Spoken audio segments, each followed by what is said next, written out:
Hello, I'm Tim Wambach with Handicap. I'm in Sheboygan, Wisconsin with Dr. Mike Saatkamp. We're talking about parenting, movement, and nutrition. It's Dr. Mike's groundbreaking product for the special needs community.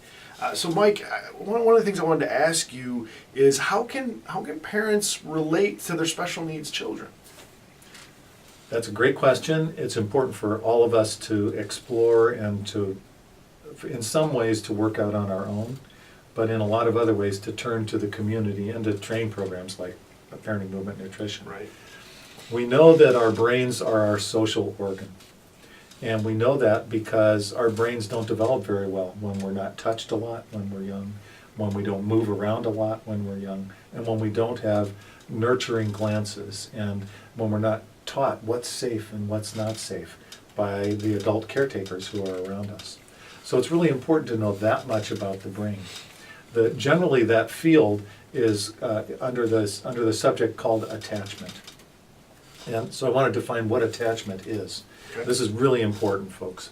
Attachment is the way that a child learns to control their own environment by proximity to their adults. Okay. So let me say that another way. Children can't do very much on their own, right? They can't, when they're very little, they can't reach and grab things. They can't feed themselves. Right. They don't do very much except scream, poop, Okay. and kind of look around mostly passively, and they can coo and breathe, and some of their autonomic functions are in place. But they don't have the ability to make decisions and choices, and they don't understand the environment. For example, if I'm holding a baby and there's a loud sound here, the baby isn't going to look over here, the baby's going to look at me.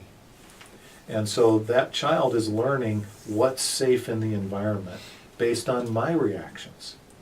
Okay. So the more that I know about myself and the more that I can manage my own fight or flight responses, understand my own story, understand my own emotional history, then I can bring to my child a better sense of their self. So it's important for our kids, for us to understand ourselves, because that has a lot to do with their own self-understanding. Sure. Well, that's great. Thank you again, Dr. Mike. I'm Tim Wambach with Handicap This. Please stay tuned for more information about the groundbreaking product, parenting, movement, and nutrition.